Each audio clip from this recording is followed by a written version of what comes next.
ವಿದ್ಯಾವಂತ ಯುವಜನತೆ ಕೆಲಸಕ್ಕಾಗಿ ಇತರರ ಎದುರು ಕೈಚಾಚದೆ ಸ್ವ ಉದ್ಯೋಗ ಆರಂಭಿಸಿ ಆರ್ಥಿಕ ಸ್ವಾವಲಂಬನೆ ಕಂಡುಕೊಳ್ಳಲು ಕೇಂದ್ರ ಸರ್ಕಾರ 10 ಹಲವು ಯೋಜನೆಗಳನ್ನು ಆರಂಭಿಸಿದೆ. ಇಂತಹ ಯೋಜನೆಯೊಂದರ ಸದುಪಯೋಗ ಪಡೆದುಕೊಂಡ ಕೋಲಾರ ಜಿಲ್ಲೆಯ ಫಲಾನುಭವಿಗಳು ಸ್ವ ಉದ್ಯೋಗ ಆರಂಭಿಸಿ ಉತ್ತಮ ಆದಾಯ ಗಳಿಸುತ್ತಿದ್ದಾರೆ. ಈ ಕುರಿತು ಒಂದು ಯಶೋಗಾಥೆ ಇಲ್ಲಿದೆ.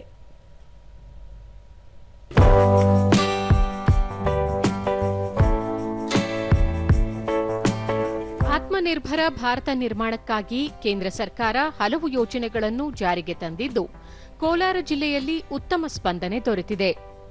ಪ್ರಧಾನಮಂತ್ರಿ ಕಿರು ಆಹಾರ ಸಂಸ್ಕರಣಾ ಘಟಕ ಉದ್ದಿಮೆ ಉಪಕ್ರಮದಡಿ ಸಹಾಯಧನ ಪಡೆದು ಮುಳಬಾಗಿಲು ತಾಲೂಕಿನ ತೊಂಡಹಳ್ಳಿ ಗ್ರಾಮದ ಸುಧಾಮಣಿ ಮತ್ತು ಶ್ರೀನಿವಾಸಪುರ ತಾಲೂಕಿನ ಮಂಡಮನತ್ತ ಗ್ರಾಮದ ರತ್ನಮ್ಮ ಆಹಾರ ಘಟಕಗಳನ್ನು ಸ್ಥಾಪಿಸಿ ಯಶಸ್ವಿಯಾಗಿ ಕಾರ್ಯನಿರ್ವಹಿಸುತ್ತಿದ್ದಾರೆ.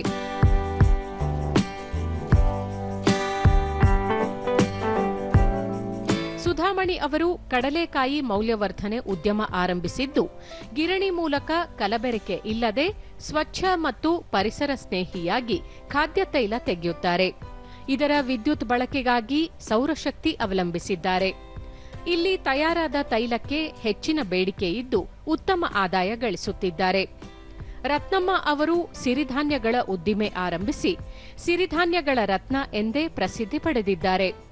ಸ್ಥಳೀಯವಾಗಿ ದೊರೆಯುವ ಉತ್ಪನ್ನಗಳಿಂದ ವಿವಿಧ ಬಗೆಯ ಆಹಾರ ಪದಾರ್ಥಗಳನ್ನು ತಯಾರಿಸುತ್ತಿದ್ದಾರೆ. ಹೀಗೆ ತಯಾರಿಸಿದ ಉಪ್ಪಿನಕಾಯಿ, ಸಿರಿಧಾನ್ಯಗಳ ಪುಡಿ, ಸಾಂಬಾರು ಪುಡಿ, ಚಟ್ನಿ ಪುಡಿ ಸೇರಿದಂತೆ ವಿವಿಧ ಉತ್ಪನ್ನಗಳಿಗೆ ಸ್ವಯಂ ಪ್ರೇರಿತ ಮಾರುಕಟ್ಟೆಯನ್ನು ಕಲ್ಪಿಸಿಕೊಂಡಿದ್ದಾರೆ.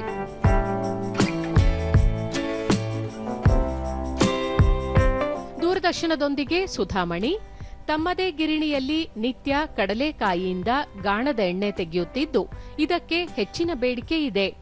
ಗ್ರಾಹಕರು ಸ್ಥಳಕ್ಕೆ ಬಂದು ಖರೀದಿಸುತ್ತಿದ್ದಾರೆ ಎಂದು ತಿಳಿಸಿದರು. ಆದ್ಮೇಲೆ ಒಂದು 30 ನಿಮಿಷ ಆಗೋದ್ಮೇಲೆ ಅದು ಇದಾಗ್ತದೆ, ಎಣ್ಣೆ ಎಲ್ಲ ಸೈಡಾಗಿ ಬರ್ತದೆ, ಗ್ಯಾನಿಂದ ಚೆನ್ನಾಗಿ ರಾಶಿ ಆಗಿರ್ತದೆ. ಅದನ್ನು ಸೈಡಾಗಿತ್ತು ಎಣ್ಣೆನ ನಾವು ಸೈಡಾಗಿ 3 ದಿನ ಆಗೋದ್ಮೇಲೆ ಫಿಲ್ಟರ್ ಮಾಡಿ ಬಾಟ್ಲಿಗೆ ಹಾಕಿ ನಾವು ಪಾರ್ಸಲ್. ರತ್ನಮ್ಮ ತಾವು ತಯಾರಿಸಿದ ಉತ್ಪನ್ನಗಳನ್ನು ರಾಜ್ಯ ಮತ್ತು ರಾಷ್ಟ್ರೀಯ ಮಟ್ಟದ ಮಾರಾಟ ಮಳಿಗೆಗಳಲ್ಲಿ ಪ್ರದರ್ಶನಕ್ಕೆ ಇಡಲಾಗುವುದು. ಕಚ್ಚಾ ಪದಾರ್ಥಗಳನ್ನು ಹೊರಗಿನಿಂದ ತರಿಸದೆ ಸ್ಥಳೀಯವಾಗಿ ದೊರೆಯುವ ಪದಾರ್ಥಗಳಿಗೆ ಪ್ರಾಧಾನ್ಯತೆ ನೀಡಿ ಉತ್ಪನ್ನಗಳನ್ನು ತಯಾರಿಸಲಾಗುತ್ತಿದೆ ಎಂದರು. ಪ್ರತಿ ವರ್ಷನೂ ಜಿಕೆವಿಕೆಯಲ್ಲಿ ಮೇಳೆ ನಡೀತಾ ಇತ್ತು. ಒಬ್ಬ ರೈತ ಮಹಿಳೆ ಆಗಿ ಒಂದು ಸಮಗ್ರ ಇನೋವೇಟಿವ್ ಫಾರ್ಮರ್ ಥರ ನನ್ನ ಒಂದು ತೋಟದಲ್ಲಿ ಏನು ಸಿಗುತ್ತೆ ರಾ ಮೆಟೀರಿಯಲ್ಸು, ಅದ್ರ ಜೊತೆಗೆ ವ್ಯಾಲ್ಯೂ ಎಡಿಷನ್ ಮಾಡೋದು, ಮಾರ್ಕೆಟಿಂಗ್ ಮಾಡೋದು. ಅವಾಗ ಎಷ್ಟೋ ಸಂದರ್ಭದಲ್ಲಿ ನಮ್ಮ ಮ್ಯಾಂಗೋದೆಲ್ಲ ಮಾರ್ಕೆಟಿಂಗೇ ಇರಲಿಲ್ಲ. ಅಂಥ ಟೈಮಲ್ಲಿ ನಾವು ಪಿಕ್ಕಲ್ಗೆ ಬೇರೆ ಬೇರೆ ವ್ಯಾಲ್ಯೂ ಎಡಿಷನ್ ಪ್ರಾಡಕ್ಟ್ಸ್ ಮಾಡ್ಕೊಂಡು ಮಾರ್ಕೆಟಿಂಗ್ ಮಾಡ್ತಾ ಇದ್ವಿ.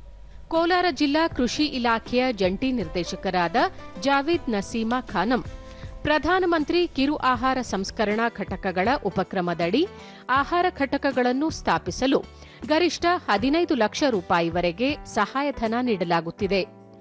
ಕೋಲಾರ ಜಿಲ್ಲೆಯ ಹಲವು ಫಲಾನುಭವಿಗಳು ಇದರ ಸದುಪಯೋಗ ಪಡೆದುಕೊಳ್ಳುತ್ತಿದ್ದಾರೆ ಎಂದು ತಿಳಿಸಿದರು.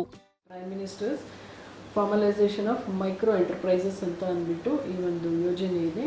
ಈ ಯೋಜನೆಯಲ್ಲಿ ಆಹಾರ ಸಂಸ್ಕರಣಾ ಉದ್ದಿಮೆಗಳ ಸ್ಥಾಪನೆಗೆ 50% ಸಹಾಯಧನವನ್ನು ಕೊಡ್ತಾರೆ. ಇದರಲ್ಲಿ 35% ಸಹಾಯಧನ ಕೇಂದ್ರ ಸರ್ಕಾರದಿಂದ ಮತ್ತು 15% ಸಹಾಯಧನ ರಾಜ್ಯ ಸರ್ಕಾರದಿಂದ ಸಿಗುತ್ತೆ.